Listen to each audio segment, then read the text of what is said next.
रोशनपुर नाम के गांव में चंदा और शांति नाम की जिठानी और देवरानी रहती थी। चंदा का पति बहुत पैसे वाला था।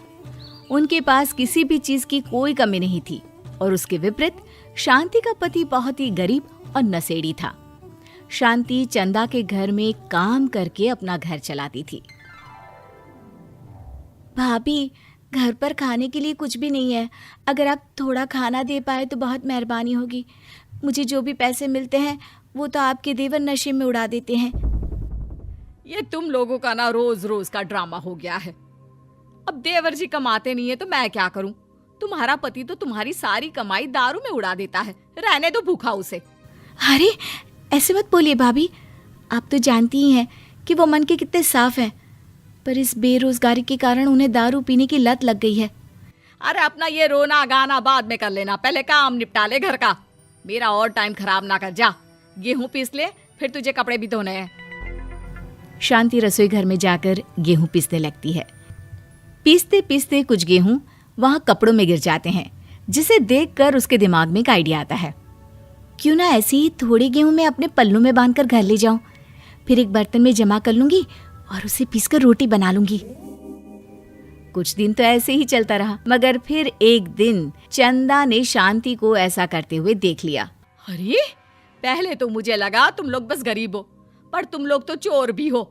चोरनी कहीं की। मुझे तो लगता था तू गेहूं पिसती है, पर तू तो अपने पल्लू में गेहूं छुपा कर ले जाती है। निकल मेरे घर से। मुझे माफ कर दो भाभी, हमारे पास खाने के लिए एक दाना तक नहीं था, इसलिए मुझे ये सब करना पड़ा। अरे तुम लोग मेरे रिश्तेदार हो, इसीलिए दया कर कर तुझे मैंने अपने घर पे काम पर रख लिया, पर तू और तेरा पति हमारे खानदान का नाम मिट्टी में मिलाने पर उतारू हो चुके हैं। आपको मुझे जितनी गालियां देनी है दीजिए, मारना है तो मार भी लीजिए भाभी, पर मुझे काम से मत निकालिए। परिवार की बात है, वरना कोई और ऐसा काम करता ना तो धक्के मार कर कब से घर का बाहर निकाल दिया होता। रोते रोते शांति अपने घर चली जाती है, जहाँ उसका नशेड़ी पति कहता है, अरे कहाँ रह गई थी कामचोर? इतनी देर क्यों कर दी? आज पैसे लाई कि आज भी खाली हाथ वापस आ गई है? अपने हाथ दिखा। जरूर पैसे छुपा लिए ताकि मैं दारू ना पी पाऊं। नहीं जी, मैं आपसे क्यों छुपाऊंगी, और अभी आप दारू पीने की बात कर रहे हैं, उसी कारण तो आज हम लोगों की ये हालत हो गई है। किसी काम की नहीं है तू, बिना मार खाए समझेगी नहीं। रख, अभी तेरे होश ठिकाने लगाता हूँ। रामलाल शांति को बहुत मारता है। शांति का मन दुखी हो जाता है और वो गांव के तालाब के पास के एक पेड़ के नीचे बैठकर फूट फूट कर रोने लगती है। मैंने कभी किसी का बुरा नहीं किया, फिर भी भगवान मेरे साथ ऐसा क्यों कर रहा है? मैं तो रामलाल जी की फिक्र करती हूँ, फिर भी उन्होंने मुझे इतना मारा। तभी उसे एक आवाज सुनाई देती है, रोने की कोई जरूरत नहीं है बेटी, चिंता क्यों करती हो? ये आवाज कहाँ से आ रही है? शांति अपने आसपास देखती है, उसे कोई नहीं दिखता।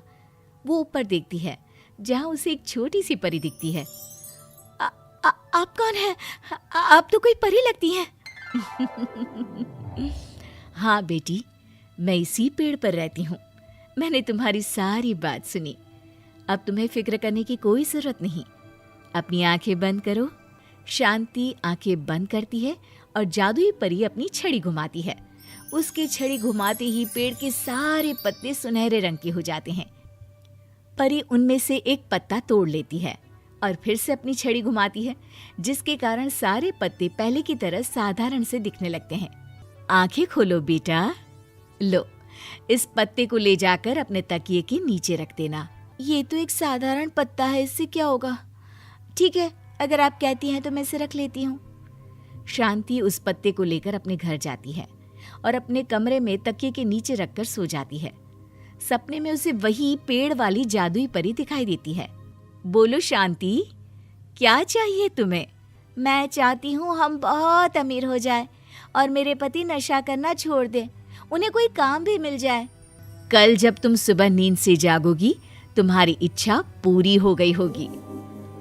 अगली सुबह शांति नींद से जागती है, अपने आसपास का नजारा देखकर चौंक जाती है। उसके बिस्तर पर चारों तरफ सोने चांदी रखे हुए थे। हे भगवान, कहीं मैं सपना तो नहीं देख रही? इतना सारा सोना, वो भी मुझ गरीब के पास। रामलाल जी को बताती हूँ, वो बहुत खुश होंगे। शांति जैसे ही कमरे के बाहर जाती है, वो देखती है कि रामलाल सूट बूट पहने काम के लिए बाहर जा रहा होता है। मुझे शहर में एक नौकरी मिल गई है शांति, मुझे आने में देर हो जाएगी, घर का ध्यान रखना। और इस तरह शांति बहुत अच्छा जीवन बिताने लगती है। उसके पास अब किसी भी चीज की कमी नहीं रह जाती। रातों रात शांति के पास आए इतने पैसों को देखकर उसकी जिठानी उससे पूछती है, अरे क्यों रे शांति, कहीं बड़ा हाथ मारा है क्या? अचानक तुम लोगों के पास इतना पैसा कैसे आ गया? नहीं नहीं भाभी, ये सब तो जादुई परी के दिए हुए पत्ते का कमाल है। शांति जादुई पत्ते के बारे में सारी बात चंदा को बताती है, जिसे सुनकर चंदा के मन में लालच आ जाता है और वो झूठ मूठ रोते हुए उसी पेड़ के नीचे जाती है जहाँ उसकी रोने की आवाज सुनकर जादुई परी कहती है, क्या हुआ बेटा, क्यों रो रही हो? मैं बहुत गरीब हूँ, मेरे पति मुझे बहुत मारते हैं, अब मैं जीना नहीं चाहती।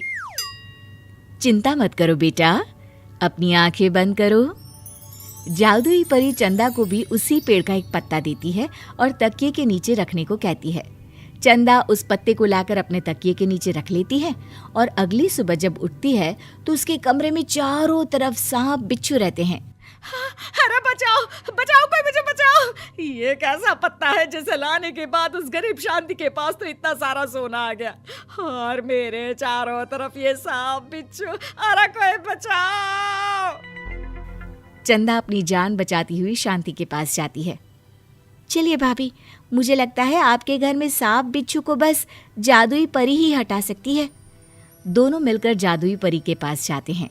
ये सब तुम्हारे बुरे इरादों का नतीजा है चंदा। तुम झूठ मूठ बस पैसे के लालच के कारण यहाँ आकर रो रही थी, इसीलिए तुम्हें जादुई पत्ते ने उसकी सजा दी। अरे मुझे माफ कर दीजिए जादुई परी, मेरे मन में लालच आ गया था। अरे शांति, तुम भी मुझे माफ कर दो, मैंने तुम्हारे साथ बहुत गलत किया है, फिर भी तुम मेरी मदद के लिए आई। चंदा को अपनी गलती का एहसास हो जाता है, इसलिए जादुई परी उसके घर से सारे सांप बिच्छू को गायब कर देती है। चंदा और शांति आपस में मिलजुल कर रहने लगती हैं।